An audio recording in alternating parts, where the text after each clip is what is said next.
NTA अपनी answer की कब रिलीज करेगा और एनटीए रिजल्ट कब देगा। तो इसके बारे में बात करते हैं कि एनटीए आंसर की रिलीज कब करेगा। अगर एनटीए ने आंसर की 2 जून या 3 जून को रिलीज कर दी, तब तो रिजल्ट 14 जून को आ जाएगा।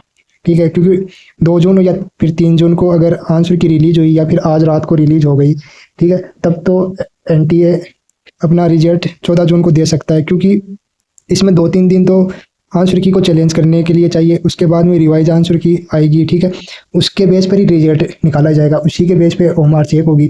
तो इतना जल्दी तो कुछ हो नहीं सकता कि 10 दिन में सब कुछ हो जाए। ठीक है, थोड़ा रिजल्ट आगे जरूर खिसक सकता है। अब अगर रिजल्ट आगे खिसकेगा या फिर नहीं खिसकेगा, ये अभी कुछ कन्फर्म नहीं कह सकते। एनटीए ने क्या किया इस बार, बायोलॉजी के अंदर 4 क्वेश्चन है, ठीक है, जिसके आंसर चेंज हो सकते हैं। ठीक है, एनटी अपने हिसाब से आंसर की देगा, जिसकी वजह से कट ऑफ कम भी जा सकती है।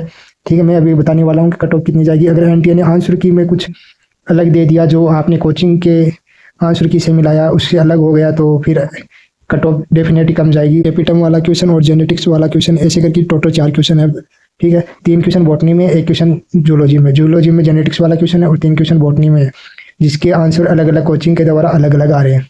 ठीक है, अभी मैं ये भी बताने वाला हूँ कि जो सब भी जो टीचर से बात हुई उसके अकॉर्डिंग कट ऑफ कितनी जा सकती है। ठीक है, तो अब एक बार देखना कि जिसके मार्क्स 100 से लेकर 300 तक आ रहे हैं, ठीक है, वो अपनी स्टडी अभी से स्टार्ट कर दे। ठीक है, अभी से अपनी स्टडी स्टार्ट कर दे और डेली 6 घंटे तो उसको पढ़ना ही पड़ेगा। ठीक है, 6 घंटे, क्योंकि उसके मार्क्स अभी देखो 100 नंबर से लेकर 300 नंबर के बीच में है। तो वो अपनी स्टडी अभी से स्टार्ट कर दे और इसको डेली पढ़ना पड़ेगा, तभी रिजल्ट बनेगा। अगर डेली 6 घंटे, तो उसको सेल्फ स्टडी करनी पड़ेगी, तभी रिजल्ट बनेगा। ठीक है, अगर उसकी चॉइस है कि वो ऑनलाइन पढ़ना चाहता है या फिर ऑफलाइन पढ़ना चाहता है, मेरे अकॉर्डिंग ऑफलाइन ज़्यादा सही रहता है। ठीक है, मैं अपने बारे में बात कर रहा हूँ कि मेरे अकॉर्डिंग ऑफलाइन ज़्यादा सही रहेगी, ऑनलाइन कम सही रहेगी। अगर ऑफलाइन और ऑनलाइन को मैं वेटे नंबर दूँ 10 में से, तो ये 9 नंबर होगा या 7 नंबर 10 में से। ठीक है, ऑफलाइन ज़्यादा सही है।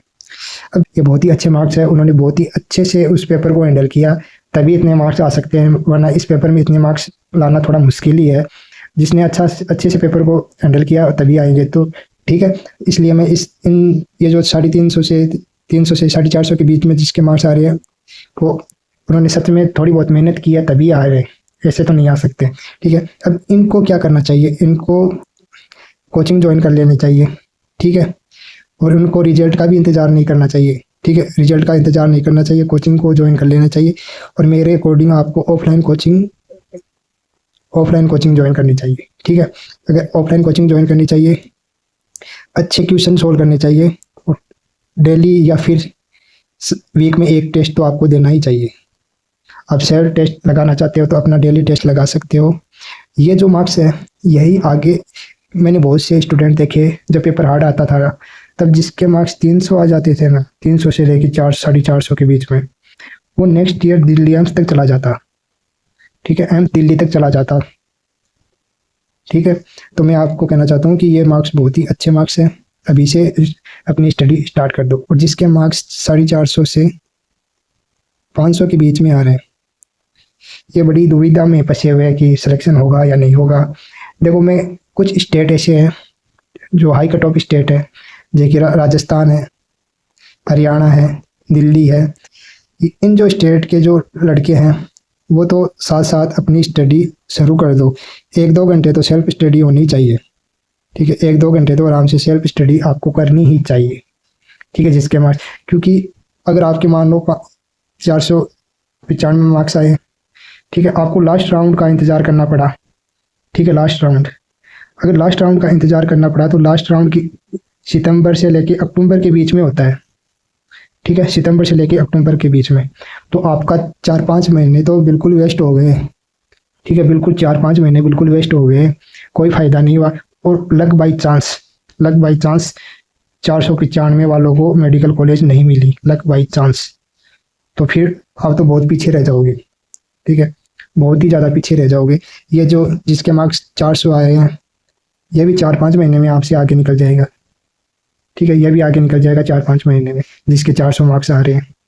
तो मैं ये कहना चाहता हूँ कि जिसके मार्क्स 300 से लेके 450 तक है, वो डेली अपनी स्टडी शुरू कर दो। ठीक है, और आप कोचिंग भी ज्वाइन कर लो, और हो सकता है तो ऑफलाइन कोचिंग ज्वाइन करना। ऑनलाइन में ओनली आपको रिवाइज करना है, ठीक है। ऑनलाइन कोचिंग में आपको सिर्फ रिवाइज करना है, किसी भी वीडियो के जरिए कर सकते हो, आप शॉर्ट्स के जरिए कर सकते हो, लॉन्ग के जरिए कर सकते हो। ज़्यादा हो सके तो ऑफलाइन कोचिंग को आप ज्वाइन करो, ठीक है। ऑफलाइन कोचिंग के बारे में बता रहा हूँ मैं कि ऑफलाइन कोचिंग ही आपको ज्वाइन करनी है।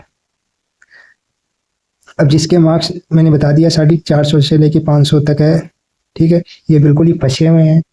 तो आप सेल्फ स्टडी तो स्टार्ट कर दो, कोचिंग तो ज्वाइन मत करना, ठीक है। कोचिंग ज्वाइन मत करना, सेल्फ स्टडी स्टार्ट कर दो। कोचिंग ज्वाइन मत करना, सेल्फ स्टडी स्टार्ट कर दो। अब कट ऑफ कितनी जा सकती है, तो मैं अब फिर से बोल रहा हूँ कि कट ऑफ कितनी जा सकती है। तो कट ऑफ जाने वाली है 690 प्लस, ठीक है। यहाँ इतनी ही रहेगी कट ऑफ ऑल इंडिया की। हो सकता है मैं गलत हो जाऊँ, क्योंकि मैंने बहुत सारे टीचर से बात की है, बहुत से ऐसे अच्छे अच्छे टीचर के से डिस्कस भी किया है। उन्होंने लगभग 500 के आसपास बताई है, ठीक है, 490 और 500 के आसपास, ठीक है, जो बहुत सालों से है, यानी जिसका जो लगभग 20 साल से पढ़ा रहे हैं, 25 साल से पढ़ा रहे हैं, 26 साल से पढ़ा रहे हैं। ये यूट्यूब वाले टीचर्स की बात नहीं कर रहा हूँ मैं, ठीक है। हाँ, यूट्यूब वाले टीचर की बात नहीं कर रहा हूँ, जिसका एक्सपीरियंस बहुत ही ज़्यादा है। मैंने उनसे बात की है, तभी उन्होंने लगभग इतनी कट ऑफ बताई है, ठीक है। हो सकता है वो भी गलत हो जाए, हो सकता है मैं भी गलत हो जाऊं और कट ऑफ चली जाए 520 540। तो ये तो सब बाद में की बात है, ठीक है। 520 चली जाए, 540 चली जाए, तो ये सब बाद में की बात है। अभी आपको मैंने बताया जिसके नंबर 100 से लेकर 450 के बीच में है, वो अपनी कोचिंग को ज्वाइन कर ले, ऑफलाइन कोचिंग को ज्वाइन कर ले, किसी भी कोचिंग को ज्वाइन कर ले, ठीक है। और जिसके मार्क्स 450 से 500 के बीच में है, वो रोज 1-2 घंटे तो डेली स्टडी अपनी स्टार्ट कर दो, ठीक है। हाँ, डेली अपनी स्टडी स्टार्ट कर दो। हो सकता है लास्ट राउंड पे आप, यानी लास्ट राउंड पे अगर इतनी कट ऑफ चलेगी, ठीक है, 690 चलेगी या फिर 500 चलेगी, ठीक है। तो लास्ट सितंबर में होता है लास्ट राउंड, ठीक है, लास्ट राउंड सितंबर में होता है। तो आपके 4-5 महीने तो बिल्कुल ही वेस्ट हो जाएंगे, ठीक है। तो अभी से कम 1 घंटे तो, या फिर 2 घंटे, 1 घंटे 2 घंटे तो आपको स्टडी शुरू कर देनी चाहिए, ठीक है। Thank you.